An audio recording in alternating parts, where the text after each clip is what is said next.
Good morning. I am Michael Bartlett with Deep Dives with New Perspectives with Merrylin LeBlanc. Good morning. Good morning, Michael. How are you? I'm doing well, thank you. Hey, for you listeners out there, if you're really enjoying this, please subscribe, please share with your friends, please like, and also feel free to leave comments and send in questions and things you'd like to maybe see us cover or discuss in our future discussions. What's on your mind today, Merrylin? Well, unfortunately, it's Donald Trump. Oh, I'm sorry. I don't try to think about him very often, but how can how can we how can we not think about him?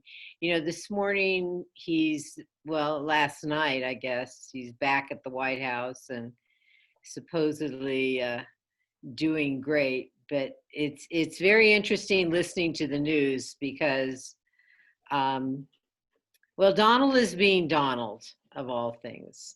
And I thought it would be good for us to just look at his chart and what's going on with this guy as far as I don't know. Well, it's an Kind interesting thing, and I was reading a nice article in the New York Times this morning. They had like this little daily digest about kind of what's going on. And I like it because it's about as much as I can handle about everything. Gives me a little synapsi about things. I don't know. And one of the things we discussed was how, in the past, how other presidents have hidden their illnesses as well.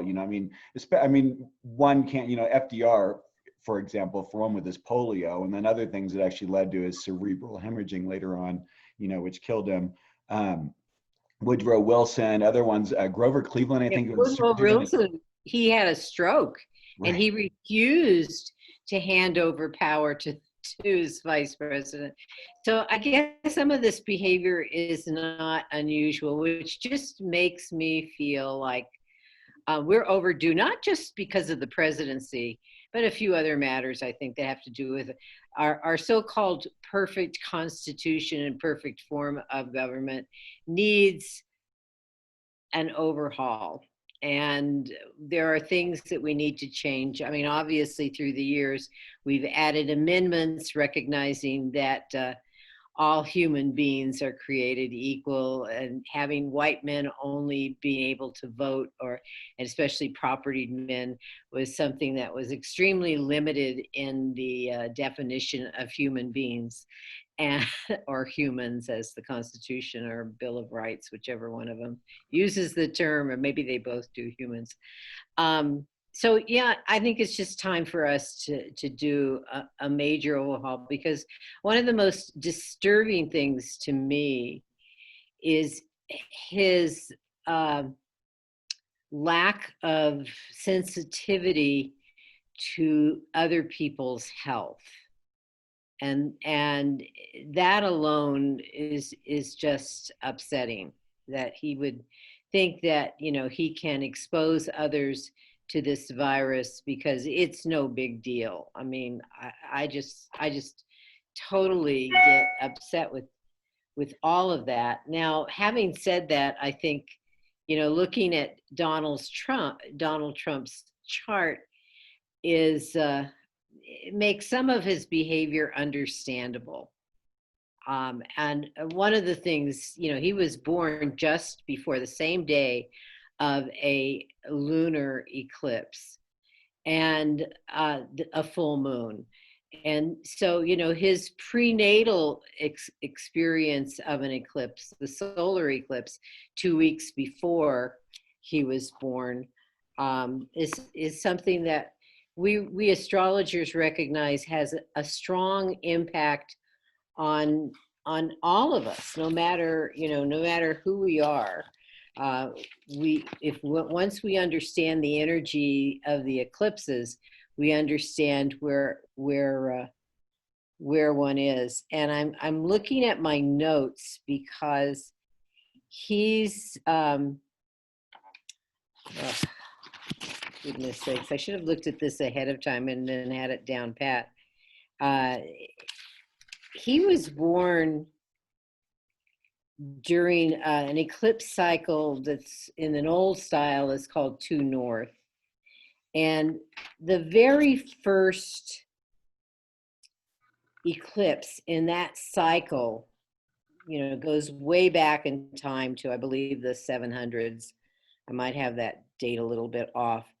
But the very first eclipse in that series was at 6 degrees of Cancer, which has a lot to do with, well, the Sabian has to do with feathering one's nests, making improvements for oneself.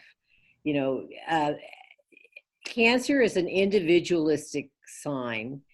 Its emphasis is on the person, on the individual. If you think about Cancer as a family, each member of a family has its own importance, and especially a new child introduced to that family. And every child in a family should be given as much attention as possible for their own security, their own development, etc. And so, for him, his sense of individuality comes from this energy of being able to make himself stronger, better. And we see this in his building, in all the Trump Tower buildings. There's one isn't enough, two isn't enough, a dozen isn't enough. I mean, think about feathering a nest. The more feathers, the better. Now the cycle that he was born during, the solar eclipse that we had 2 weeks before he was born, occurred at 9 degrees of Gemini. And he's a Gemini sun. He's got Uranus and North Node in Gemini as well. He doesn't have Mercury, the ruling planet, that's in Cancer. But Gemini is definitely a sign of connecting the dots, making connections, making associations, being in relationship to what's immediate to you. What's this, what's that, whatever. And the 9th degree of Gemini has to do with hitting something right on the dot, identifying it for what it is. There's a target out there, and can I get it? Can I make that mark? And what we see energetically throughout Donald Trump's life is, the ability to have lots of real estate, like his dad. And in one way or another, he's been able to do that. Doesn't matter the means. There's something very Machiavellian about him, the end justifies the means. So, he's got it. When he decided a few years ago that he wanted to run for the presidency, I'm sure he did everything in his mind to get that presidency. And God knows we have a lot of notions about what he may or may not have done. We don't have absolute proof of some of it, but he hit the mark. He got the presidency. I don't know whether this is going to work for him again. I mean, we obviously can't trust the polls, because the polls led us astray during the last presidential election. However, the news has been reporting in the last 24 hours. Some of the polls are saying that Biden has a 90% chance of getting the presidency. I mean, that's how much Biden's lead has jumped in some of the polls. It's kind of amazing, actually, but it's also heartening, because in my mind, based on the way that this man, based alone, I've got other reasons, obviously, of my own, but based alone on the way that he's handled this pandemic, he's not fit to hold the office. And that's, one of the major things. And I didn't mention the lunar eclipse that occurred hours after he was born, where the moon and the north node were within a degree of each other. And at the eclipse itself took place at, I believe it was 23 degrees of Sagittarius. The symbol of it is a bluebird at the door. And you know, the lunar eclipse it's like it's a full moon, and it's like the manifestation of the energy of of the new moon. The new moon being, you know, this kind of, can we hit the mark? Well, yeah, you get born into, you know, in terms of Donald Trump, you get born into a family that has amassed a certain kind of fortune, no matter the means again. And so in some ways he may have hit the mark. However, these are eclipses. And what eclipses, you know, there's this darkening energy, shadowing energy, brings up the shadow. Shadow has to do with, in some people's minds, and in the minds of eclipses, has to do with things that you don't really want to look at, you know. So I look at eclipses as the opportunity for things that are hidden within our consciousness, coming from our unconsciousness into our subconsciousness, into the consciousness of our present day. So there's things about his family, since this is a lunar eclipse and involves the moon, and coincidentally happens in his fourth house of family, that there's a shadow side of his family that he has brought to us. I mean, everybody who knows anybody who's lived in New York and knew what was going on socially and politically in New York knows of the Trump family. I mean, I can't tell you how many people have said, oh yeah, you know, when I was in New York, blah, blah, you know, I mean, it has this reputation, and the reputation is not nice. And we've had biographers who have written about how many times he's filed for bankruptcy, how many, not that there's anything wrong with bankruptcy per se, but when you go through it more than once, you kind of wonder what your business practices are. And on the third or fifth time, maybe. And biographers have indicated that, you know, he's not paid people, not in not being excused from that in bankruptcy necessarily. He's hired people and, you know, told them that, you know, that this is what they would get, and then they've had to fight him to get it, and in some cases didn't have the means to fight him to get it, and he didn't care.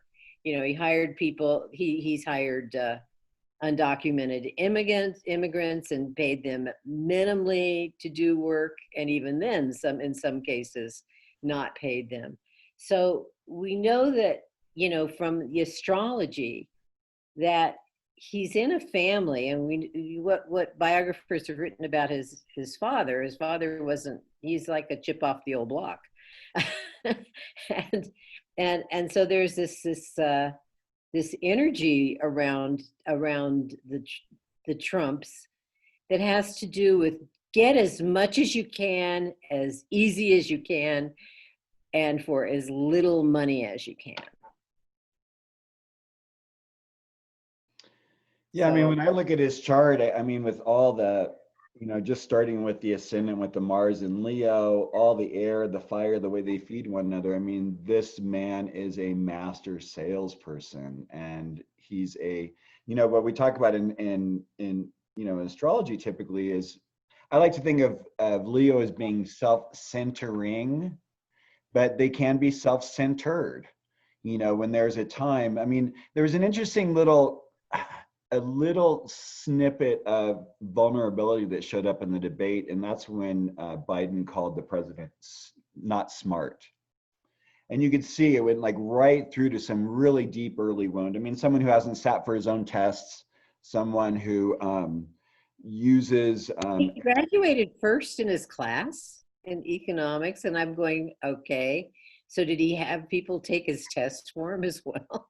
I think, you know, astrology doesn't tell us, you know, somebody's IQ, for example. or the ethical level or conscious level they're going to be operating on. That's true, the conscious level they're operating on. There can be things about ethics that come to play in his chart. And what I find very interesting apropos to that, I don't know, you know, what you use whole house system, or, you know, so I'm not sure what you see in regard to it in that, but in the Koch house system, the sign of well, no, I'm sorry, I was looking at the wrong chart before. His Jupiter and his Juno are in the sign of Libra, which I often think about, you know, Libra represented by the goddess of justice and the scales, you know, getting things, bringing harmony and balance and so forth. And it's conjunct Chiron. And his Chiron, yes, exactly. But Neptune's there. His Chiron is also exactly conjunct his Pallas, not Juno, the asteroid Juno. Yeah. And one of the things about Juno is, well, Juno was married to Jupiter, and Jupiter is also in Libra, and they're really very close. They're 3 degrees apart. And they maintained their conjugal relationship throughout the mythology, but Jupiter was constantly having affairs. And one of the things about Juno, his wife, was that she was very mean to those with whom he had affairs. And he didn't have,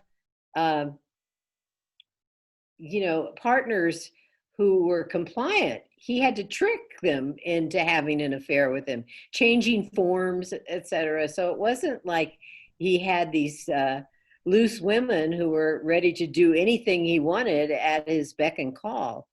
And you bring up the Chiron being kind of in the middle of that Juno Jupiter, where that indicates there's some deep wounding when it comes to relationships, but also to, and this is all in his second house. It has to do with his self-esteem and his self-image, his self-concept of his strengths and weaknesses. And so, you know, it's kind of puzzling. I mean, I guess one would need to write that biography that his niece, read that biography that his niece wrote, to really understand some of this dynamic a little better. I'm very hesitant to spend time reading something like that to figure out. I'm sure I'm not going to be Donald Trump's astrologer, nor do I want to be. No, but you know, it's interesting, you know, and I think of one thing I like to do with the zodiac is consider the natural sign itself. So if you think of just Leo itself, Leo is the lion, and you know, with that ascendant. So just to be clear for everyone, we're using the birth chart being June 14th, 1946, 10:54 a.m. In Queens, New York. Do you mind turning off your thing, whatever's making that beeping sound? Can you? You know, I've tried to do that, and for some reason, I don't know what's causing it. It's one of these kinds of issues that. Maybe your email's open. No, this has been going on for about a week. Okay. And I'm just, you know, I've got other things to do. It's like in the movie Monty Python, the machine that goes bing. Oh, I know. It's annoying. It really is annoying, and I'm not quite sure. Yeah, it's okay. So Queens, New York, and so that puts his Mars in Leo at 26 degrees. It gives him a 29-degree, 55-minute Leo ascendant. Now that ascendant alone, whenever, I mean, people call it the anaretic degree, people call it the mastery degree, you know, that last degree of a sign. We see, I like to kind of consider being that from soup to nuts. It's almost that full expression of the sign, but also kind of getting a little bit of sense about what's coming in, you know, after, you know, what's coming in, you know, from that Virgo energy that's going to be the next sign that's coming in. And, you know, and it's interesting because his progressed sun and his progressed moon are both in Virgo at this point. So, you know, there's something about him maybe learning about self-care. Here is this health issue going on. Maybe it might be something about learning the importance of being of service. Hello, being a public official. That's what a president's supposed to be about. Um, but I think of, with that last degree, we don't always see the best expressions from that degree. As you said earlier, we don't know what that person's going to be operating on. We don't know what kind of mental capacity they're going to be in, what kind of emotional capacity. The wounding he has makes him, act very fiercely. He's like a lion. He's really literally going out. It was funny, I was thinking about this, how dogs do this, lions and cats do this too. They mark their territory. And Trump is always marking. He's I would call him an instinctually centered individual. He knows in the moment when things are off. One of the articles that I read, which was really sounded very right on to me, is the reason why he was so over the top at the debate the other day was because he instinctively knows he's losing. And so the thing is, what does a lion need to do? What is any kind of an alpha? Because this is kind of like alpha, traditional considered alpha male energy. How does it puff itself up enough so that people are going to pay attention again? And I think the best thing we can do, and I mean, to be honest, all along I felt this, is the best thing we can do with him is kind of ignore him. It'd be really nice if some doctor came along and said, hey, you know what, you have a contagious disease, you are not above the law, you need to be contained, this is where we're putting you, and I'm going to claim you incompetent until you are. I'm waiting for an adult to show up in our government, and but that's been the story of my life. I've been waiting for adults to show up, period. It's like, I guess we have to become the adults. We have to start saying, hey, this is not right. And I hope that's what's going to happen at the election this year. Well, the 25th Amendment, which came about after Kennedy was assassinated, and yet I don't think they were thinking of this, because it appears that nobody can force him out of office. They're relying, it still relies on the president saying, hey, I can't do this anymore, so I'm giving over my power to the vice president.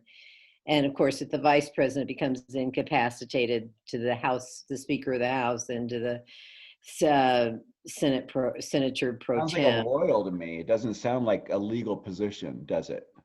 No, it doesn't. It really speaks to a kingly divine right or something. Yes. divine right, exactly. I remember hearing, and early on in his administration, why doesn't some of his cabinet members say he's inept? But I mean, unless you read the fine print, which I haven't done, of the 25th Amendment, it doesn't seem like it really addresses an outside source saying that this person can. And it's also very disturbing that doctors are not, are adhering. I understand the HIPAA regulations, and that's what some of them are hiding behind, and when asked certain questions.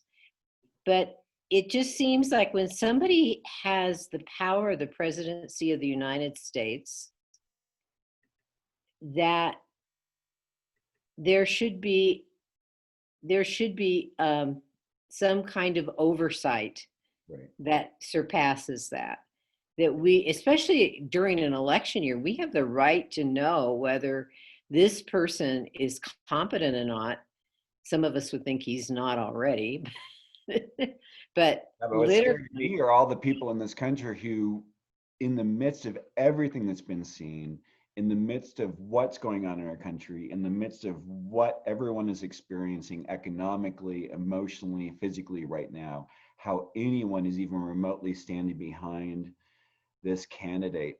I don't, it's very challenging to my humanity, I have to say. Well, you know what that brings up is a whole notion of authoritarianism. That some of us have made this observation of people that we know who are Trump supporters, that one of the things that and this is a very limited observation, and it's not, huge, although John Dean came out with a book not too many months ago called Authoritarian Nightmare. And I'm tempted to read that based on what I'm about to say. Um, people that, the people that I know and that some of my colleagues know who are Trump supporters seem to have in common a need to uh, a need for authoritarianism. That is, accepting what a figure that you know, like a parent or a president or a boss, who says things, this is the way it is, and you accept it. You don't question it. There's blind faith.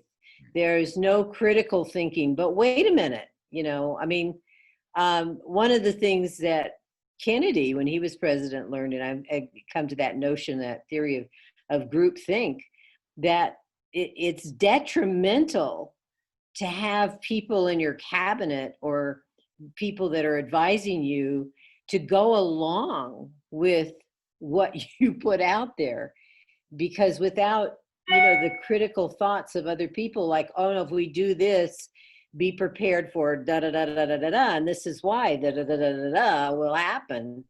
Well, what you're speaking to, just to clarify, is you're speaking to having someone on your cabinet who is an opponent, someone who does not share your same views, to help bring you, is that what I hear you saying? Is someone that makes Not you necessarily that they don't share your same views, but they have enough critical thought to say, but that won't work, and this is why it won't work. Okay. It's not, you know, I agree with you that that's an ideal thing for us to do, but these are the considerations that we have to have. You know, for example, with the coronavirus, just take that as an example, and say, you know, let's say that, you know, he's practically saying, you know, we don't need to wear these masks. I mean, he didn't say it in those words, but he's telling, we don't need to be afraid. He's saying, I'm paraphrasing, he's saying we don't need to be afraid of coronavirus. We should be embracing this. This is a cakewalk. This is, you know, which, I mean, in a way, you know, for the ideal person who's gonna go through it fairly easily and has access to the healthcare that he does, and that's really great. But, you know, well, that's where you want advisors around to say, wait a minute, right, we can't afford to make the cocktail you got in the hospital available to everyone, regardless of their financial situation. right. We can't afford that. You know, that's what I mean by having people who do not say yes to everything that you say. They take it at face value. Yes, you're right, Your Highness.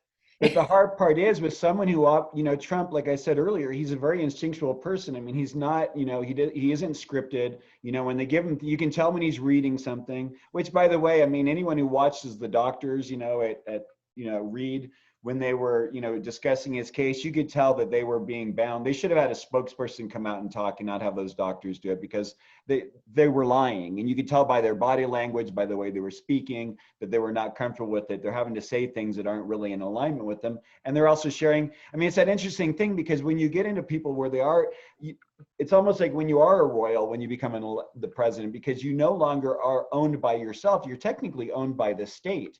But Trump has maintained his own ownership throughout this whole process, which is very interesting. And it's at some point someone's got to come in and say, hey, no, you are now the property of the United States government. You are operating as our figurehead, and therefore these are the things you have to do. And no one's doing that.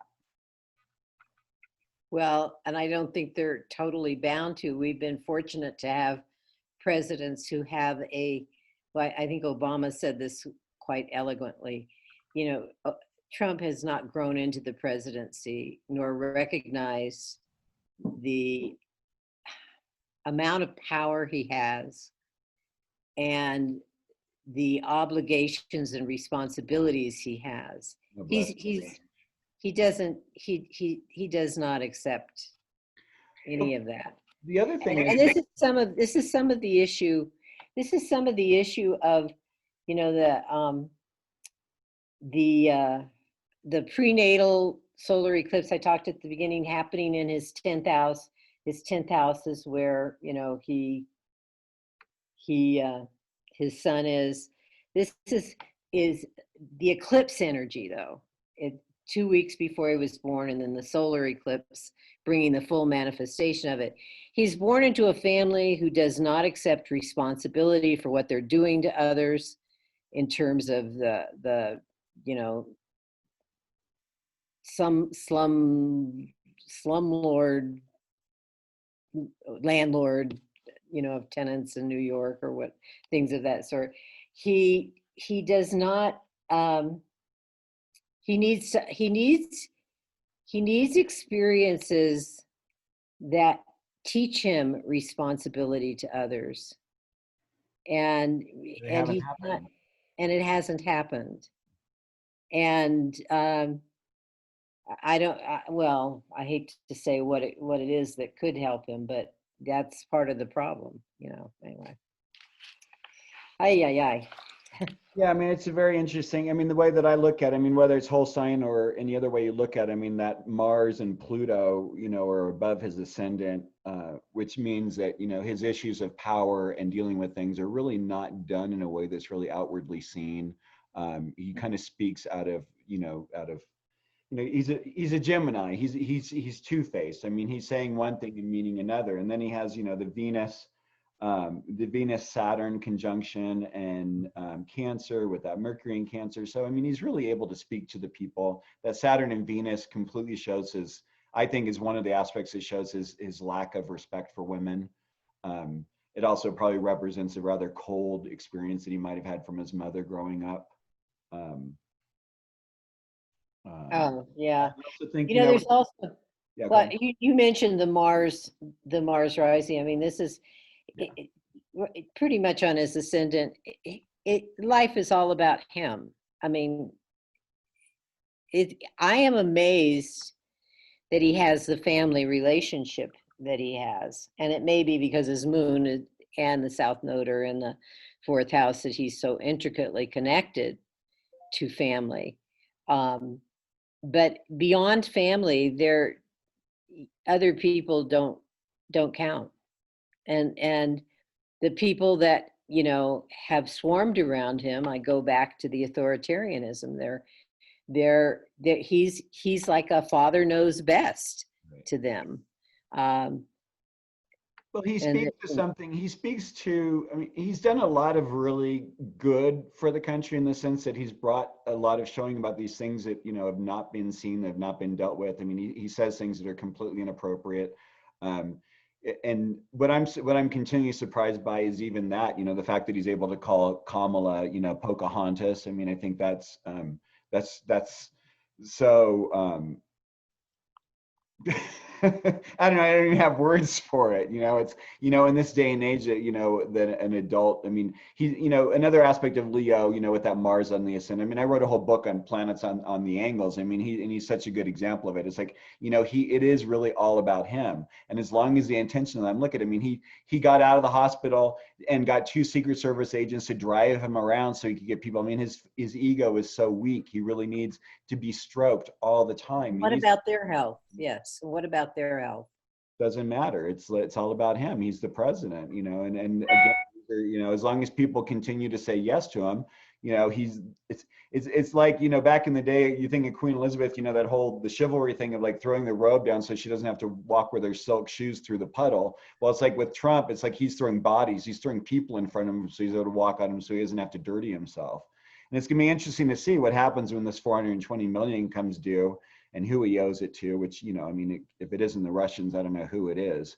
And that's a whole other story. I mean, I don't understand how I don't understand when the Republican Party decided that Russians and Catholics were their friends again, because all through my growing up, those were like two of the most evil, antithetical American energies known to us, being Oh, raised Catholic.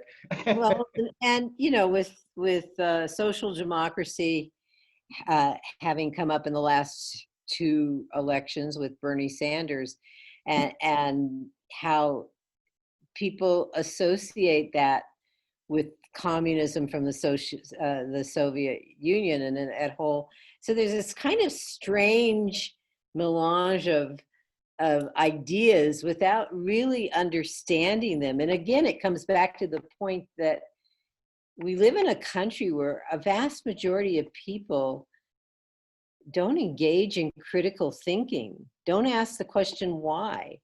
You know, somebody tells them to jump and they jump. But if you know, why? I mean, I have an idea. I mean, it was really nice. I mean, you started to develop the idea about, you know, how people like the authoritatism. Sorry, I can't even authority. When you think about, and I'm basically a Taoist at heart. If you think of people at different soul ages, I mean, I think there are different times. You know, the Michael teaching, you know, as you know a little bit about it, you know, they call these different soul ages like baby soul, infant soul, young soul, mature soul, and old soul. And it's I'm this, convinced now. I was told in that system that America was a young soul nation. I'm yeah, convinced. Trump is a perfect example of a young soul. It's basically my power, you know, it's my mine-itis. And you move into the mature soul period, which is what we're kind of getting into, we're moving into, is this idea that, you know, all together, it's the relationships that really make it important. You know, we're starting as a culture to understand, you know, Trump has really helped us to, you know, see, you know, like he's been able to rip families apart, you know, the immigration thing, building walls, creating separation, you know. So the nice thing is from this point, hopefully we can come back a little bit more to a middle. We can come back to more of an understanding of like that we can't building walls. The walls don't really matter. We can dig under the walls, we can drill through them, we can fly over them. You know, 90% of the people who come into this country come in on airlines, by the way. You know, so I don't know what a wall is really going to do. And spending that kind of money that could have been helped feeding people, could have been helped to increase teachers' wages and nurses and police officers and fire people. You know, there's so much that you know we still have room to grow, and I mean that's the exciting part. I mean, I think really we can only go up from this place, and maybe that's just my Aquarian idealism, but I know it's not easy, and I know it's not done. Mm-hmm. One of the things when I was looking at Trump's chart that I thought I'd get a look at, that has to do with what we call quindeciles. These are aspects of 165 degrees. And often they have to do with, there's an astrologer, and I can't remember her name, who wrote a book about them and talked about them in terms of obsessions that, you know, you just can't, if you've got this kind of an aspect, it's hard to get the concepts that the aspect represents out of your head. And so I looked to see if Trump had some of them, and planets that were involved in them. One of them was actually that Saturn itself in his 11th house, which has to do with who he wants to associate and stuff. He actually has an obsession with breaking the rules. With Saturn, you think, you know, this is your karma, this is what you need to do, and he's going like, no, I don't have to, no, I don't have to. And just to he's learned this from as a child, and he's kept it in through his adult life. How many things can he get away with? You know, like the whole buying the election sort of thing, and telling people now that the election is going to be flawed with mail-ins, and can he get away with it? Can it work?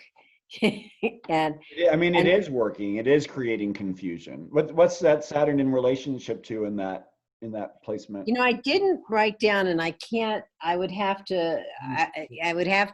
I would have to be manipulating. I have the chart on my iPad instead of my computer, so I can't. It doesn't allow me to do as many of the little things that my computer can. What's the symbol look like for that? Well, you'd have to go look at the difference chart if you're looking at. Are you using Solar Fire? Using yeah, so I'm using the gold program because I've got it on my iPad. Oh, I'm using the gold program too, but I don't know how to do that on the gold program, the You go to app. grid. You switch it to grid. Yeah. Wheel. I see a Saturn moon in conjunct, but that isn't what you're talking about, is it? Yeah, well, this does not do 100. You'd have to go and change your aspect. Oh, right. Yeah, because it's an unusual aspect. It's an unusual aspect, and if the grids are generally set up for the classical aspects like conjunctions, oppositions, squares, inconjunct sextiles, that sort of thing, whatever. But I just wanted to share basically, oh, go back. It makes sense. I mean, that is, that is, seems quite his dharma. I mean, Well, and you were talking about his Mars too. His aggressiveness is like, there's an obsession there in terms of how, I mean, when he's attacked, he attacks back, or just even the whole way in which he treated this hospital stay. He wasn't satisfied to have people think of him as just being in the hospital, letting the doctors and the experts speak for him. No, he had to get out there and show. He had to have people see him. He had to be able to talk to people. Over the weekend, he put his suit on and he talked. And you could kind of tell there was not something right with him. You could even tell with the thing that's been on the news this morning where he's at home in the White House, and you can tell at one point where he's out of breath. There's something wrong. And thank goodness for the other medical professionals who have been showing up on other news feeds talking about the medication he was given, because basically they've said, that the steroid that he was given is making him high and feeling like great and wonderful. But when it wears out, watch out, because he's going to crash. Right. And the thing is, when you're sick, it's really important to rest. I mean, a lot of people don't understand that. And so when you're taking something that makes you feel good, people who have an attitude like him where they don't stop, he's going to double wear himself out, because he's wearing out the energy that steroid's giving him. So he's going to double deplete his system. Mm-hmm. Another planet that is involved in this quindecile is his Mercury, which in his chart, his Mercury is in the 11th house. That has to do with all the people he has to connect with. Well, he's not able to temper his verbal communication. The things that come out of his mouth, I could go back to the first pre-election, where, talking about women, and he just, my mouth fell open. I mean, he doesn't censor anything that he has to say. You know why? Look, he only has one aspect with his Mercury. First of all, whenever you have a planet that you mean classical aspect. Classical aspect, yeah, is Neptune. And they're in water signs. Right. So, I mean, it speaks to a way he's able to, and I think this is where he speaks to the American people, our Cancerian American peoples. He speaks to something in them. He's able to reach them on an emotional level. Right. And that's one of the gifts of that Neptune Mercury. But, anytime you see Neptune is also in a quindecile. And I believe most of these that I've talked about are in them to one of the commonly used asteroids. Okay. Like Pallas Athene, especially, right? And also the one of them has to do with health. Hygeia is involved with one of them, and what to me it speaks to the strength of those asteroids, actually. Well, and what's going on with Hygeia? He's got a 21-degree Hygeia, and where did we just have the Moon Mars combination right now? Right. So being low. But you know what? This is about as much as I can handle about Trump in a session. I have to say, I'm kind of like right here. I apologize. Yeah, it is. We can go on for days, actually. I mean, it's going to be very interesting over the next week, what's going to happen. Whether, people are saying, hey, RBG is, has gotten her first. She's working on the other side. Won her first case before God, and we're going to see what happens. I mean, my wish actually is that that super spreader event happens, that there are enough senators who are going to be sick and they can't vote for the Supreme Court nomination. That's really energetically what I'm hoping for. And that some of those supporters who see this particular behavior will go, no, this man is not fit to be president of the United States. and he doesn't represent my values. I mean, it'd be really nice for people to be able to see, really know what their values are in their heart, and be able to see that while he has some ideas that might be great, he may be putting money in your pocket, he may be doing all these other little things. At the end of the day, he's not really a good human being, and he's not really doing the right thing for our country. And that's really, that's my opinion and my viewpoint, and I stand by it. Oh, be it, Michael. Well, all of you out there watching, share this with your friends on YouTube, subscribe, tell us what you think of it, give us suggestions. You can reach me, Merrylin, at moonwise@ksfr.org, or call me at 505-690-1878. And Michael? And I'm Michael Bartlett. You can find me at Core Michael, C-O-R-E, Michael.com, or 505-690-3860. This Saturday, I'm giving a free talk on esoteric astrology for Kepler College. Please visit their website or my website. Click on upcoming talks if you'd like to join. I'd love to see you there. Thanks, everyone, for tuning in, and have a great week. Thanks, Merrylin. Always a treat talking with you. Yeah, bye-bye.